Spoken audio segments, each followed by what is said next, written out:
test is in 4-part, Part 1, Part 2, Part 3, and Part 4. Now look at Part 1. Part 1. You will hear a telephone conversation between a hotel receptionist and a customer. First, you have some time to look at questions 1 to 5.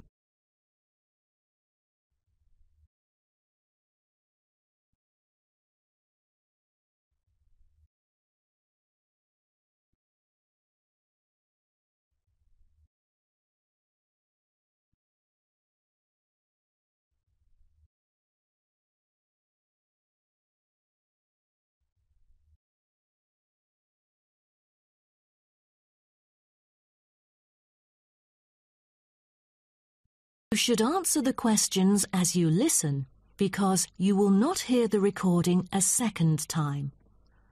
Listen carefully and answer questions 1 to 5. Good morning, Sunset Hotel. How may I help you? Good morning. I just saw an advert in the paper about your hotel. Where exactly is it located? We are situated on Sunset Avenue, north of the beach, close to many scenic spots. It is an ideal choice for travellers interested in sightseeing. That's great. Is there a vacant 4-bed room? We'll be travelling with our 2 sons, aged 9 and 11, so it's best that we are able to stay in one room. Let me check. Just a moment. We only have a few 4-bed rooms, and I'm afraid they are fully booked at the moment. The earliest time available is August, but there might be some left in July if a previous customer cancels the reservation. Oh, that'll do. How much would the room cost me? It's €77.50 during peak time, but the price would be much lower during off-peak season. Only €50. So, if I book a room right now, is there any discount? Yes, we do offer a 30% discount for any reservation made 1 month ahead of schedule. It is a very reasonable price. That does sound tempting. Does the price include anything? The price includes 2 breakfast vouchers per room per day. You can use them at 2 different restaurants in our hotel.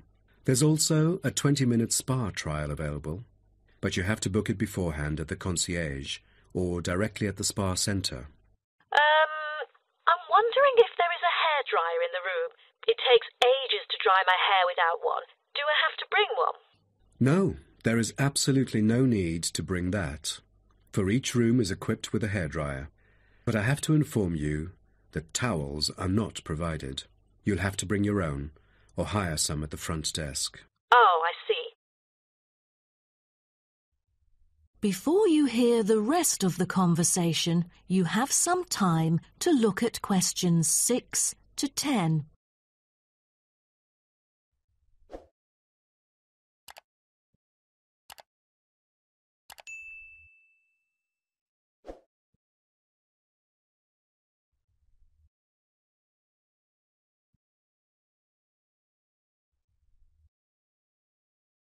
Now listen and answer questions 6 to 10. Before making a reservation, can you tell me a little bit more about your hotel? Sure, no problem. We aim to please our guests by providing impeccable service at all the modern amenities, trying to make them feel at home. In the lounge, there are a list of books, ranging from contemporary literature to classic poetry, free for any guest to read. There is also a games room, offering a number of indoor games, including popular board games like Monopoly, as well as the beloved table soccer.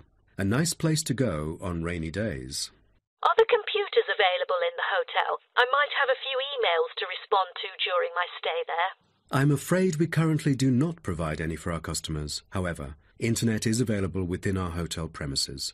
Just use the room number and the guest name to log in. That means I have to bring my own laptop then. All right. Because I'm travelling with my 2 sons, is there anything that they might be interested in? Yes. A popular activity here for children is collecting shells on the beach. Our hotel has a private beach. When there are very few visitors, you can take a stroll down the beach with your children and enjoy some quality family time, undisturbed. That sounds nice, but you see, my boys really love adventure. Is there something more exciting for them to participate in? We do have bicycles ready for hire. You can cycle with the boys along the bush track by the hotel, which is an ideal place to explore the wonders of nature. But because there is only a limited number of bicycles, we apply a first-come, first-served rule. Got it. I think my boys would love it. How can I arrange the payment then? Can I pay by credit card? Of course. We take credit cards. Thank you. You've been a great help. My pleasure, Ma'am.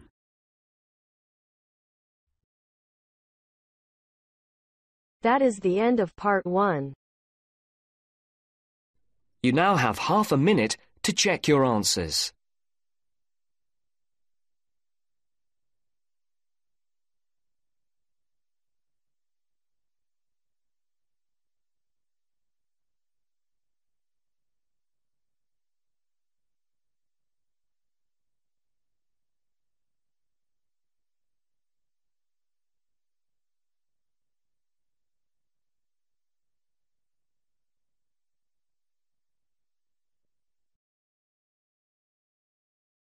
Now turns to part 2.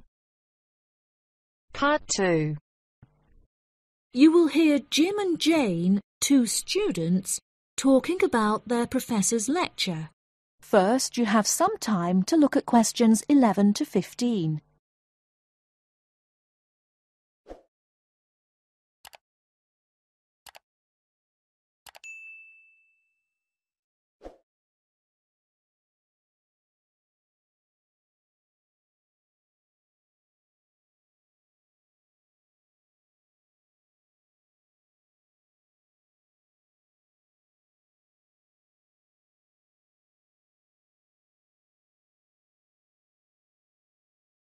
Now, listen carefully and answer questions 11 to 15.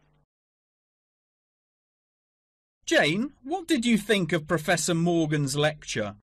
I don't know about you, but I find it incredibly difficult to believe that light influences the environment as much as he says. I've never seen any journal articles, websites or anything that verifies his arguments. It's stupid. On the contrary, I've seen a great deal of research supporting his argument from a wide range of renowned scientists. Have you looked at the recommended textbook listed on the course outline given to us at the beginning of the semester? All the information is in there. Perhaps you've just been looking in the wrong places. I never look at the course outlines. I have so many loose sheets of paper I tend to lose anything I'm given by the end of the day. What's the textbook they recommend? And where can I get it from? I should probably go buy it soon. I'm already behind in the course. Yeah, you definitely should buy it. And our grades are more important this year. It's called The Influence of Light on the Environment. You should be able to find it in the bookshop on campus. If not, they'll order it within 2 weeks. In the meantime, you should read up on Ken Simpson's work. He argues that in order to protect natural habitats, governments should endeavour to turn off lights in cities at night. Well, that's controversial. I doubt any government would be willing to do that any time soon. I imagine roads would become quite dangerous without street lighting. For this issue, Dave Kepler suggests they could just replace the existing lights with more environmentally friendly bulbs. They could even install solar-powered lights. That way, roads will be more eco-friendly while maintaining safety. Although I guess they wouldn't be particularly effective in colder countries, especially during the winter. That's quite a good idea, actually. The price of solar power is supposed to be on par with electricity within the next few decades, and it was on the news this morning. I've also heard that, according to Sharon Gray, in countries with more sunlight, insect-eating animals tend to be smaller in size. Since there are fewer insects, and the remaining insects produced a smaller number of eggs.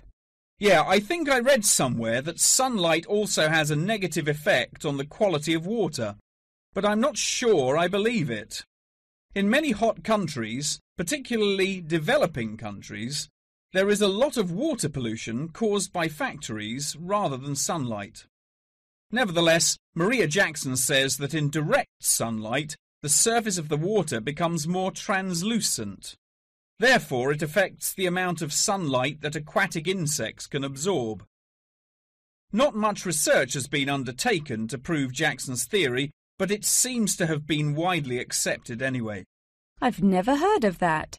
I'll have to look it up on Google. The only other theory I've studied is Barbara Swallow's study on how declined insect population adversely affects the frog population. Not that I'm complaining. I hate insects, especially spiders. You have arachnophobia? I never would have guessed. Didn't your brother have a pet black widow spider? Yes, he did, and I hated it.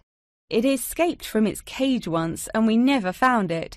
I had nightmares for months. Before you hear the rest of the talk, you have some time to look at questions 16 to 20.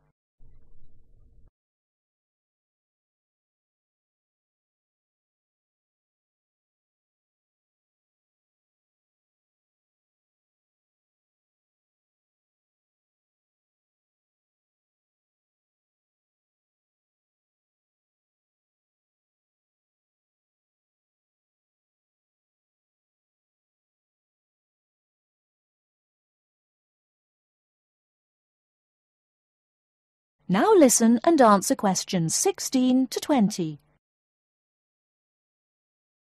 Okay, now I'm getting goosebumps. Let's change the subject. What's your stance on natural and artificial light? Honestly, I'm not sure it makes much difference which one you use. Species will die out either way. I think the real argument we should consider is global warming and protection or replacement of finite fuels. Solar power provides us with an incredible opportunity to replace electricity, and governments should definitely increase spending on research in this field. The theories discussed in our lectures, like Simpson's and Gray's, are so vague and lack proof, so I don't understand why we even study them. I see what you mean. I don't like learning unsupported theories for exams, and I'd rather spend my time learning something else. For example, I'd be much more interested in studying the animals in safari parks than researching migratory birds, particularly the effect of tourists on the quality of life of animals. As we know, every year thousands of visitors will drive in their own vehicles or ride in vehicles provided by the facility to observe freely roaming animals. Yeah, that would be really interesting. Especially those animals living in more tropical countries like Borneo.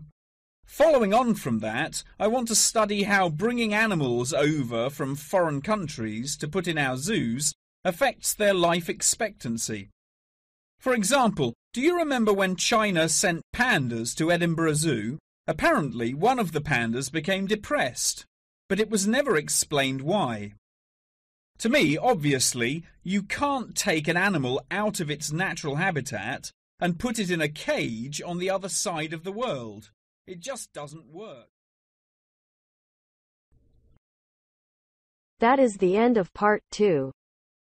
You now have half a minute to check your answers.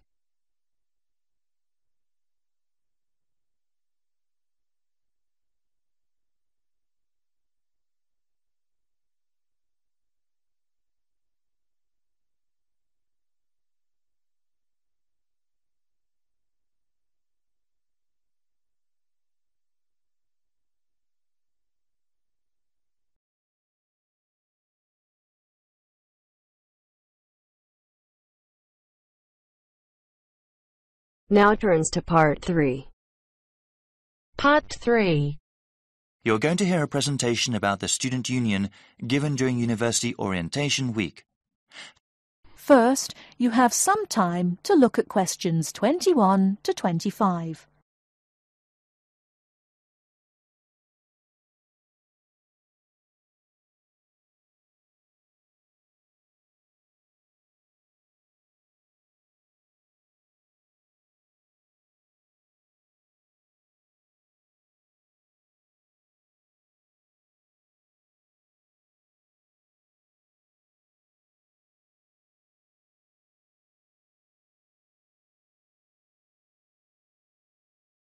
Now listen carefully and answer questions 21 to 25.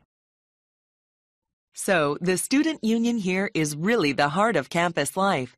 There are many different services, and most of the student groups and organizations meet at this facility.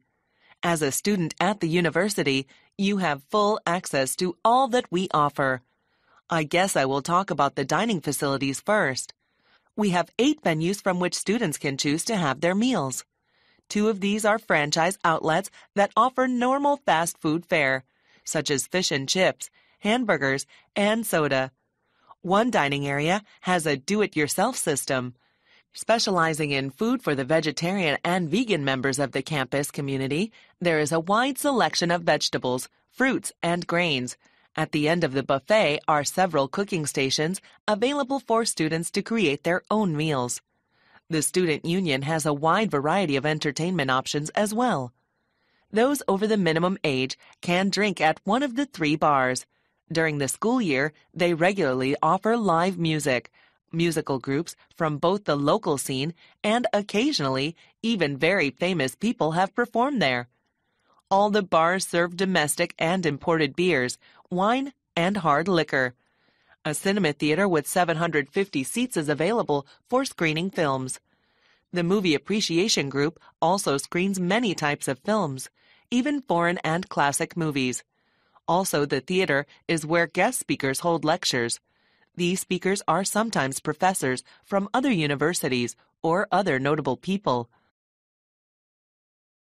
Before you hear the rest of the talk, you have some time to look at questions 26 to 30.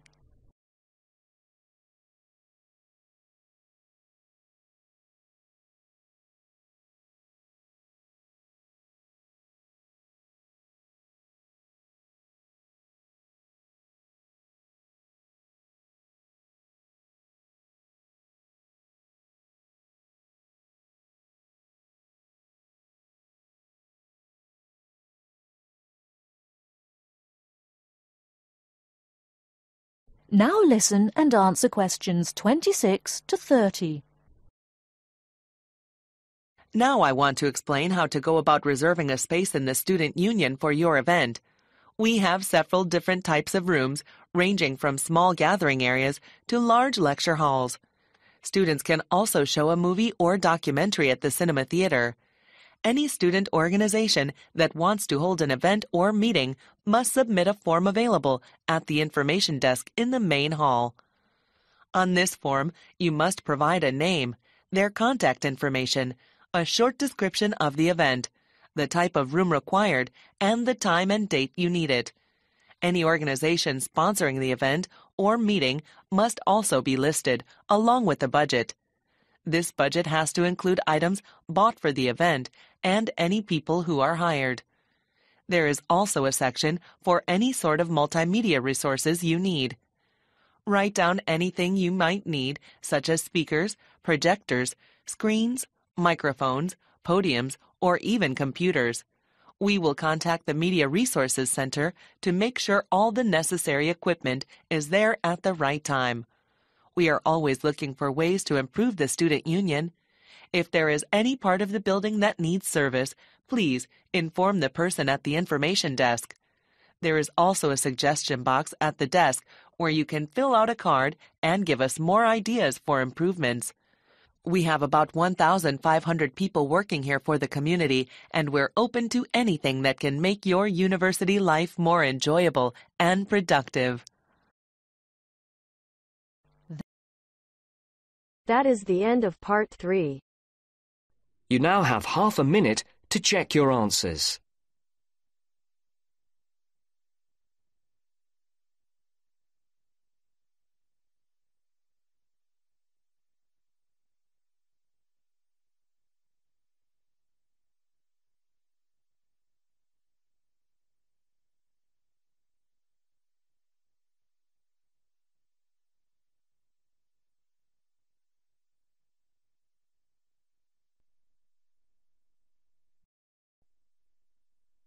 Now turns to part 4. Part 4. You will hear a conversation about astronomy. First, you have some time to look at questions 31 to 40.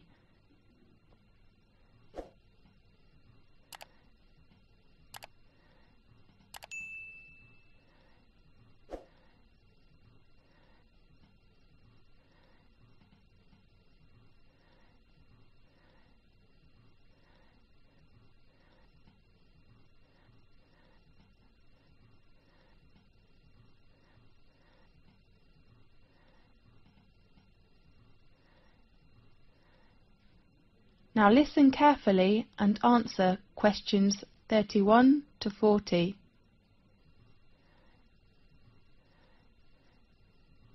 This is Magic Time from the BBC.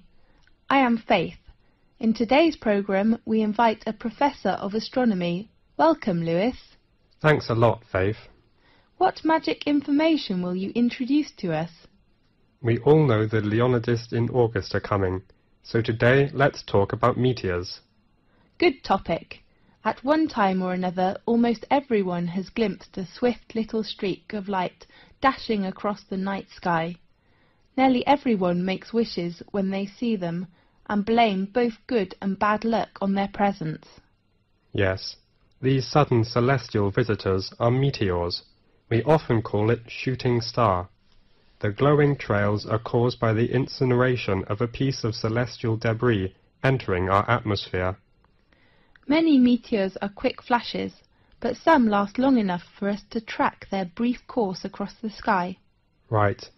Now and then, a meteor truly will light up the night, blazing brighter than Venus, although rarely, even brighter than the moon, leaving in its wake a dimly glowing trail that may persist for minutes. Lewis, can we see some meteors every night in 1 year? Yes.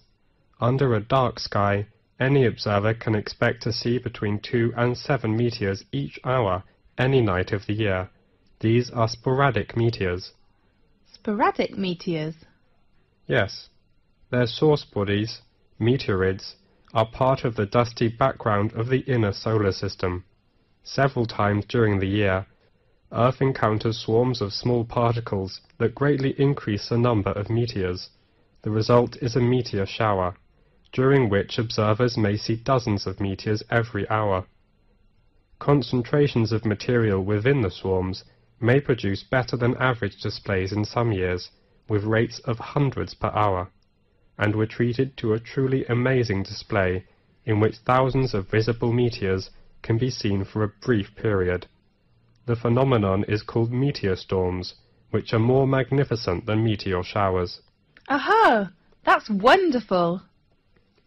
Definitely. The meteors that appear during a meteor shower seem to come from one point in the sky. This illusion is an effect of perspective, just as a roadway seems to converge in the distance. Usually, meteor showers get the name of the constellation from which the meteors appear to radiate. Such as during the Perseid shower in August, meteors seem to streak from a point in the constellation Perseus. When is the biggest meteor storm? According to records, in 1833, a storm of 60,000 meteors an hour shocked the world. 60,000? That's unbelievable! By the 1860s, scientists had known that many meteor showers were annual, including the normally placid Leonids, which produced the big storm, and that they were somehow related to comets. Really? Yes, but most of the meteors people have seen during one of the annual showers arise from fluffy particles not much larger than sand grains. As a particle enters Earth's atmosphere, it collides with gas atoms and molecules. The particle becomes wrapped in a glowing sheath of heated air and vaporized material boiled off its own surface.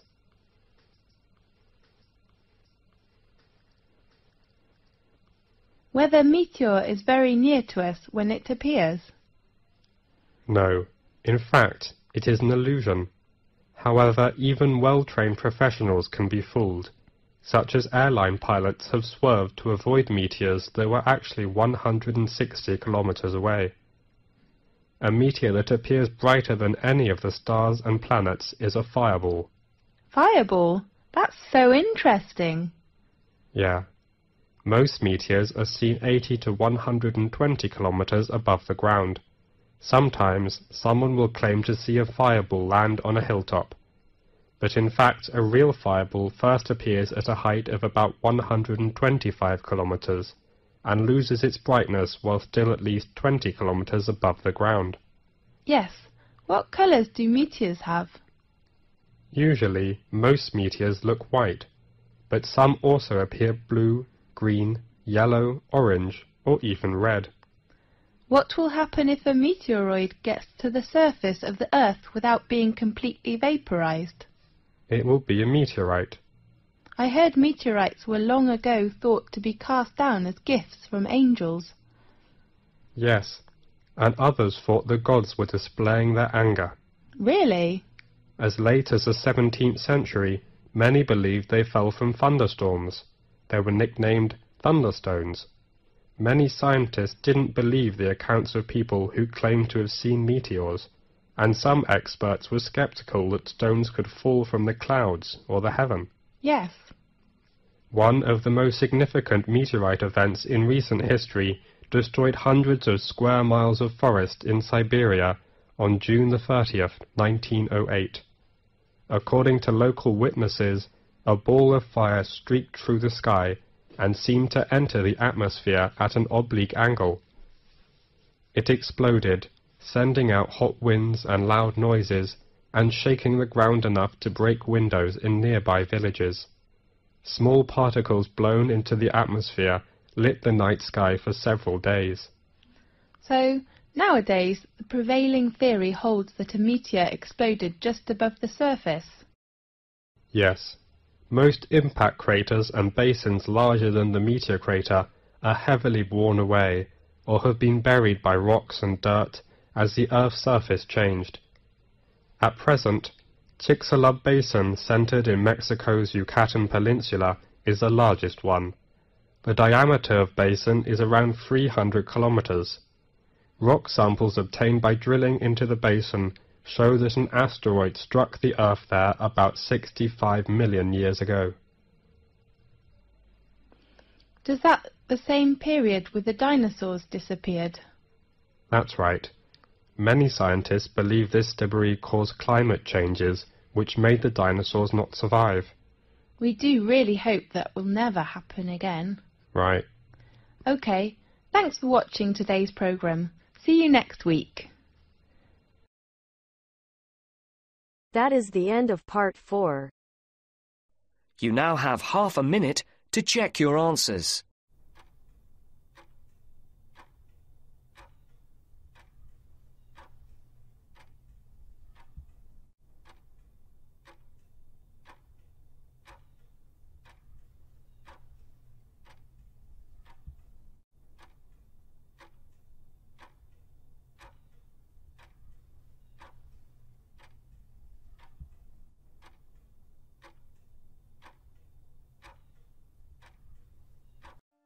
That is the end of the listening test.